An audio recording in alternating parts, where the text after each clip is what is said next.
Hello everyone. As I have promised, I would be coming up with another video on, can you guess?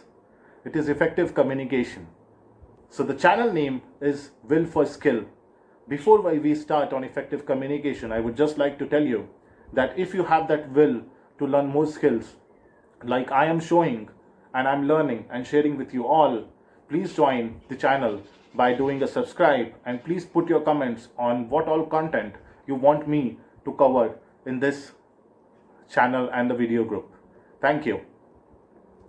Let's start with our topic, which is effective communication. Let us bring it into two pieces, right? One is effective and other is communication. What do you mean by effective? Do you know the meaning of effective? It is to get the desired result or the intended result, and if possible in an efficient time frame or with efficient resources. So we need to think about efficiency here, and that's what we call as effective. Then we would talk about communication. What is communication? Communication is exchanging information. So there is a sender, there is a receiver, right? You are a sender and you are sending the information to the receiver, which is communicate. And when receivers do not understand what senders are saying, they would give a feedback. It would come to sender and they would modulate the information the way receiver would like it to hear, and then again communicate. This is a cycle. Communication is a cycle.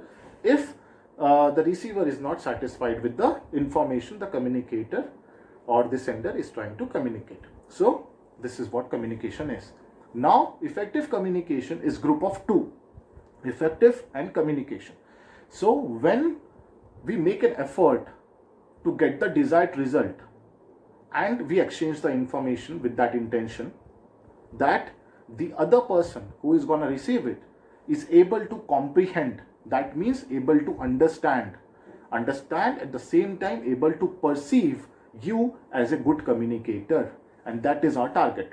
We would be looking into the aspects how we can change the way we communicate, and we would look into some do's and don'ts to fine tune our communication. So many of you are already a good communicator. Many of you are thinking, where am I doing wrong? Hopefully this content that I'm going to share with you would help you alongside. Every communication aspect has 2 points. So every communicator has to do 2 things. One, thinking process. Second, delivery process. Thinking process. What to do in thinking process? Thinking process is nothing but to frame your content, to verify your content whether what you're trying to tell people or to your receiver is sufficient, is concise, is what you needed them to know, or it has more information or less information. This is what you have to think before you start your delivery, right? And when we talk about delivery is when you are present in front of your receivers or receiver, and then you have to bring in exactly what they would like to understand, what they have here come for, right? And on this basis we would just start the important points on how you can make the communication effective. The very first point to make communication effective is to keep it simple. Do not complex the content. Never do that, because you may think that you are going to use some jargon, some heavy words, but people may not be able to understand it. So you have already lost those people, because they would have to still refer dictionary to understand what you have to say.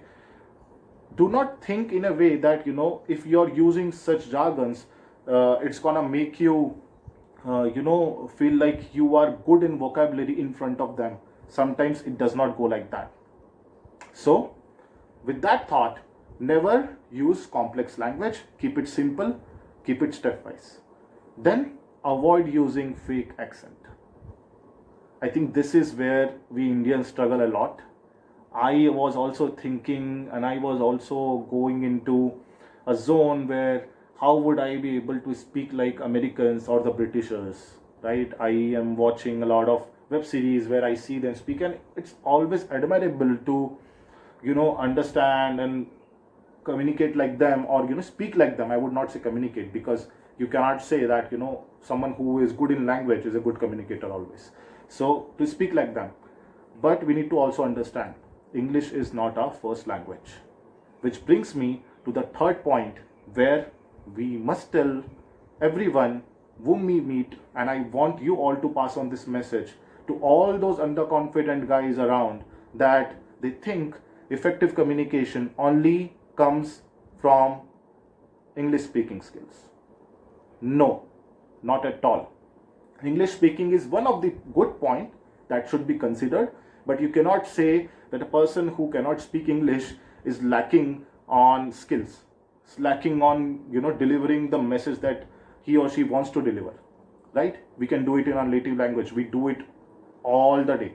You go to vegetable market, you tell, I want carrots, mujhe gajar chahiye. They give you gajar. They understood. That is success communication only. Effective communication, isn't it? So you need to understand English is just a language, and there would be another video made on this topic, as English is another language, nothing more than that. Good to understand, good to know, good to be fluent with, but that should not make you underconfident. I would like to quote an example here. You must have seen Cristiano Ronaldo's interviews, isn't it? Have you or not? So in Cristiano Ronaldo's interview, what did he do? He speaks English, but so much broken English, in so much grammatical errors, but he still looks confident, because they are proud of their native language. So that's one thing, but he still looks confident because he knows that this is not gonna define him. Always be confident, speak what you know, communicate what you want to. Fourth one is body language. There is a survey result which says that the 55% weightage is given to body language as the key factor for people to understand you better, to comprehend you, right? So please make sure that you make the proper hand gestures, you make that eye contact, you have that posture, so that people can engage with you while you move your hands alongside. Let us move to the next topic, which is, remember that you have to always start with a powerful and engaging beginning. Very powerful and engaging beginning. So that people show attention to what you are going to speak. The another point is, always stick to the topic that you're going to deliver. If you deviate from it, mention that you are deviating and come back to the topic, because people are there to hear you for that topic. Explain the topic, what you're going to talk about. Then the very, very important point, I think, is the sixth one, which is know your audience. You should know whom you are speaking in front of. I like to quote quick examples here. Is that, suppose you are given example of an industrial mishappening which has somewhere, and which you have witnessed in front of doctors. Do you think that they would be able to relate it better? Would they not be able to relate something which is relevant to their expertise, like medical mishappening or medical related events, which you would like to quote the example? So you need to frame that information so that the message remains the same, but you have framed the information and you have changed the example sequence, so that people who are sitting are able to understand you. So give examples according to your audience. Let's move to another point relevant to this, is storytelling. Always try to tell a story. As I said, the examples is nothing but to try to tell a story. Try to tell a story so that people feel engaged with your content. You need to have them engaged. Then you need to also remember the names. If you're talking in small groups, you need to remember names of each and every individual if you're talking in small group. That helps them feel comfortable while talking to you. That helps them receive your thoughts well, right? Then we'll move to the seventh point, which is always structure your data. Okay, give bullet points, give pointers. Do not write it like an essay. Do not read it like an essay, like TV news readers. Do not do like that. And always give, create a kind of a mini notebook in your mind, that this is how you're gonna speak, 1 2 3 4 5 6. Make shortcuts in your mind if you would like to. if it is getting tough. But yes, sequence matters a lot. That brings me to my next point, which is having a logical flow of information. If you have come here to tell about A, B, and C, then you need to think about creating a logical flow between them so that people comprehend you well, isn't it? Then we'll move to the next point, which is try to avoid parasite words. What are parasite words? Like, you know, so,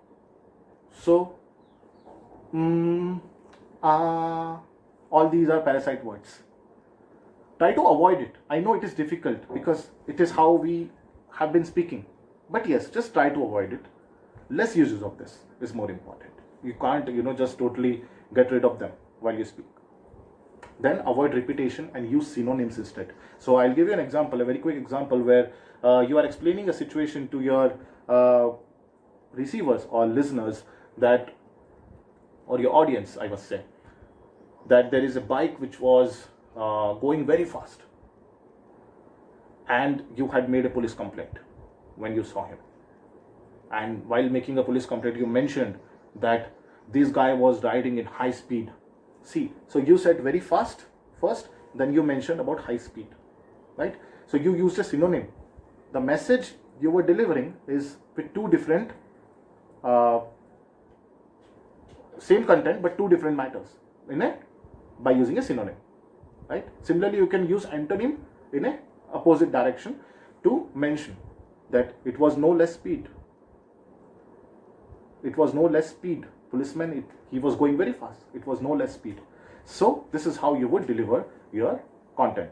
So remember to use synonyms and antonyms and avoid repetitions. Now we would go into the summarizing section. This is all about effective communication, but with few quick pointers which you should remember is always remember the 4 P's. 4 P's are power, pitch, pace, pause. Pause. Very important. So power, with which you are starting your conversation, you are ending your conversation, and you are modulating in between. Your pitch, you are doing that modulations properly in a regular interval so that you keep the audience engaged. That is what is called as intonation. Through your voice, you can express the surprise, the anger, and that's how audience, relate it well with you. Then your pace. Your pace shouldn't be very fast. It shouldn't be very slow. It should be average with proper modulations. And then take pause. Let your audience reflect on what you have said for 2 seconds. That is enough. That is enough. And if you think that there is something complex, then you can ask for a repetition and take that bit longer pause. Right? Then we'll move to the next point about 9 C's. Am I saying wrong? It is 7 C's of communication, effective communication, right? No, I'm bringing you 2 more. So just be with me. So whenever you are doing your thinking process before you deliver, just have your content verified for the 9 C's. The 9 C's are whether your message is clear. That is, whether it's transparent, whether it is in simple language. Whether your message is correct. That is, you have proper truth in your content. Whether your message is complete. If you have come to showcase A, B, and C, whether your message is having all A, B, and C.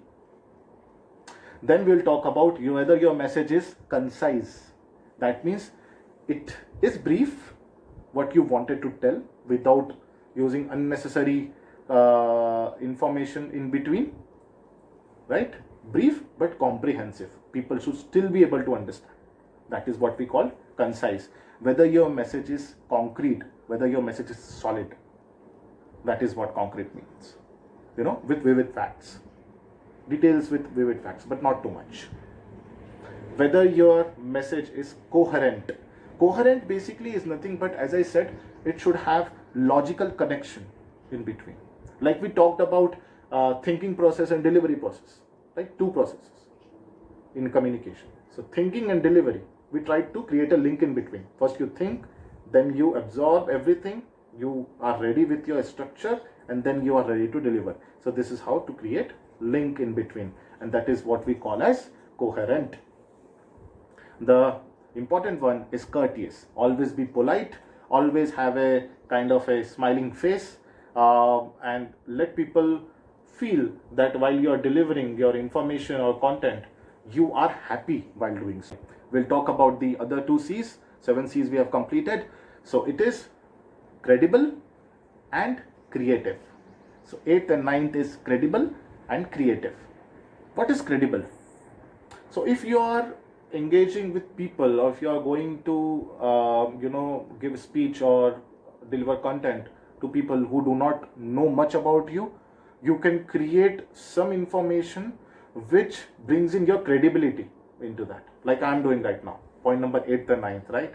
I'm trying to tell you that I have added it. Obviously I referred it from some source, but yes, that is something that we do not often see. We always hear about 7 C's of communication. These are 9 C's of communication, right?